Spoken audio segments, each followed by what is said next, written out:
Jeff Briggs, hi. Hi, how are you? I'm fine, thank you. Firaxis is working on a terrific game. It's based on the legacy of Pirates. Well, let's talk about this new title coming from Firaxis. What can you tell us about, first of all, the character you're playing in this game? Okay, well, the character that you're playing is yourself as a movie-style pirate. You live a life of a pirate. You know, you start as like a 20-year-old guy, and by the end of the game, you're like 50 years old, and you're old and crotchety, and you're getting weak, and you have to retire.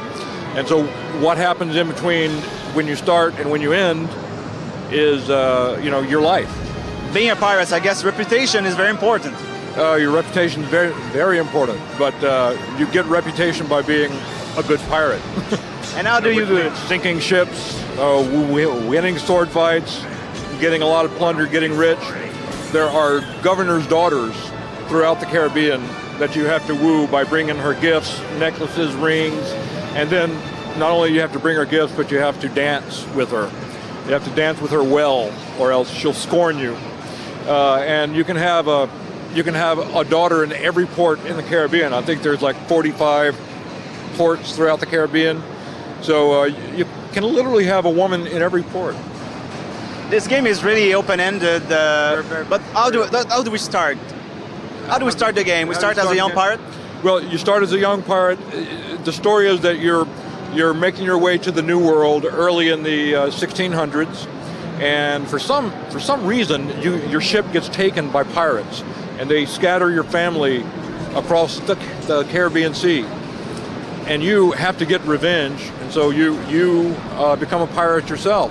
And what you do is you can either be a pirate, you can be a privateer, you can be a smuggler. You can try to just win the heart of the governors. You can search for your long-lost family. I mean, there are literally hundreds of things that you can choose to do if you want to. But like you said, the game is very open-ended. It doesn't force you to do anything. You can do whatever you want. Of course, the economy is very important. You can trade goods as usual if you're, for example, a smuggler. Right. Let's talk about the different systems that are in the game, for example, the economy system. Yeah, it's interesting. We tried to model, a rough model of what the Caribbean economy would have been like at that time. So you trade in sugar, rum, hides, things like that they would have traded. And the prices are determined by how much trade is actually going into a port and leaving a port. So you can actually affect the economy of a port or the economy of a whole area of the Caribbean by your pirate actions. And if we decide to be a swashbuckler, there's going to be a lot of fighting. There's sword fighting. Yeah, actually, the magic of pirates, if you will, is that it's a collection of lots of different genres.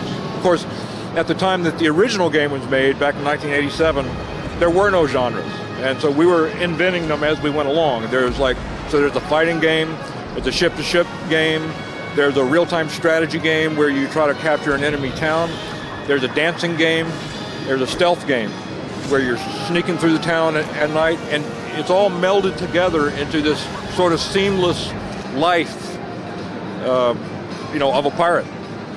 Thank you very much, Jeff, and congratulations for such a terrific game. Yes, well, thank you very much, and thank you to Windows XP for providing all the tools that we need to make the game work.